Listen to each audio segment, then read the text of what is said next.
sei que eu tô um pouco diferente, mas nessa minha viagem através da química, eu acabei indo visitar uma plataforma de petróleo. Nossa, vocês não têm ideia o quanto pode ser interessante aprender sobre a origem do petróleo e como ele é importante para inúmeras coisas que usamos todos os dias. Vocês devem inclusive estar achando que eu pareço estranha, né? Mas além de tudo que eu aprendi com a visita às plataformas, é muito legal estar ali no meio do mar aprendendo. Bem, mas vamos ao nosso primeiro assunto de hoje, a origem do petróleo. O petróleo se originou da decomposição de animais e vegetais que foram sendo soterrados no fundo dos mares devido ao desmoronamento da crosta terrestre. Uau!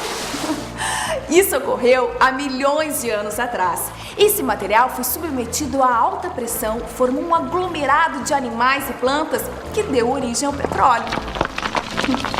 Mas o petróleo não surge assim do nada. Ele necessita de inúmeras condições favoráveis para se formar. Por isso é um recurso natural, não renovável. Portanto, o petróleo pode acabar pelo uso excessivo. E se não existirem as condições necessárias, talvez nunca mais se forme.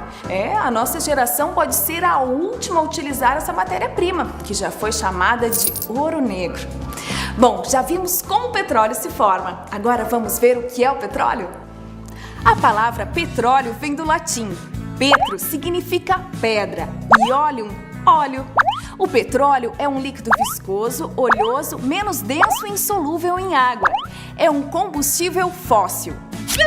Quimicamente, é uma mistura complexa de hidrocarbonetos que podem chegar a 90% da sua composição. Ainda contém derivados de enxofre e de nitrogênio, sais e água.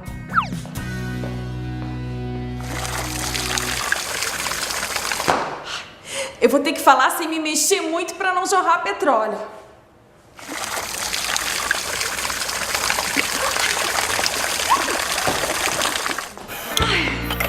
Nessa minha visita à plataforma de petróleo, eu descobri que o petróleo normalmente se encontra entre uma camada de água salgada e outra de gases, o que o submete a uma forte pressão. Vou explicar para vocês como o petróleo é extraído. Quando o solo é perfurado, um lençol de petróleo é atingido e jorra para a superfície.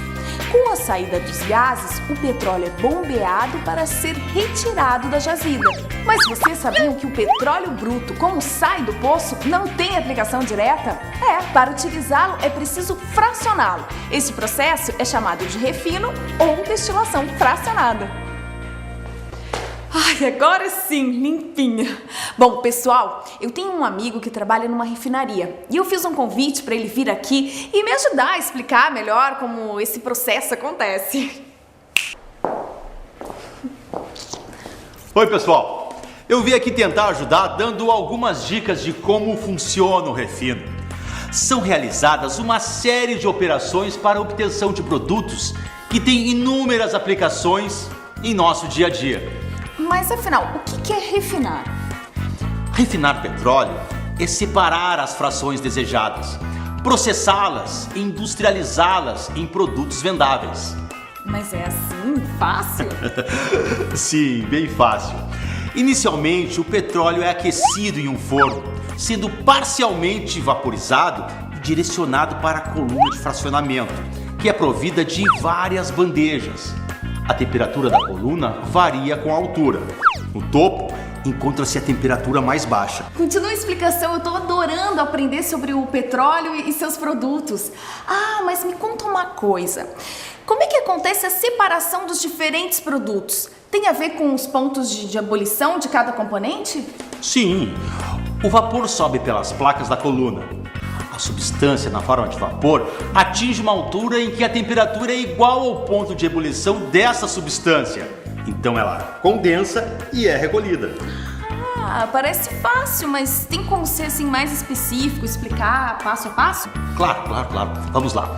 A primeira etapa do processo é a destilação primária, através da qual são extraídas diversas frações importantes que dão origem à gasolina, ao óleo diesel e ainda à nafta e diversos solventes e querosenes, além de uma parte do GLP. Mas e como é que funciona essa coluna? Assim, é fácil. A substância com menor ponto de ebulição irá condensar no ponto mais alto da coluna. Já as substâncias com os pontos de ebulição maiores condensarão nas partes inferiores da coluna. Mas e como as refinarias separam tudo isso? As placas recolhem as diferentes frações líquidas que passam por condensadores onde são resfriadas e armazenadas em tanques. Essas frações são encaminhadas para diversos tratamentos a fim de obter os produtos desejados.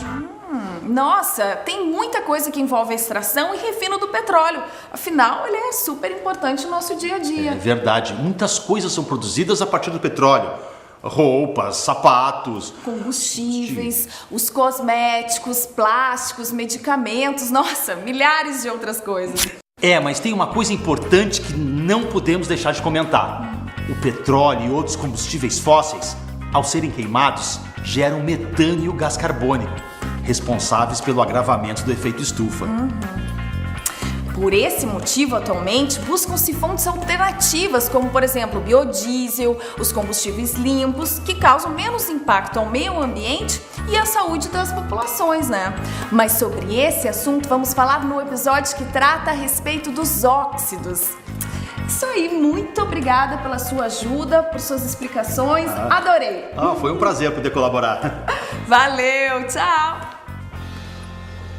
Depois de assistirem esse episódio do biodiesel, que tal vocês pensarem sobre algumas das vantagens e desvantagens desses dois combustíveis? Enumerem 5 de cada uma para discutir em aula e depois responderem. Na opinião de vocês, é melhor usar o petróleo ou o biodiesel?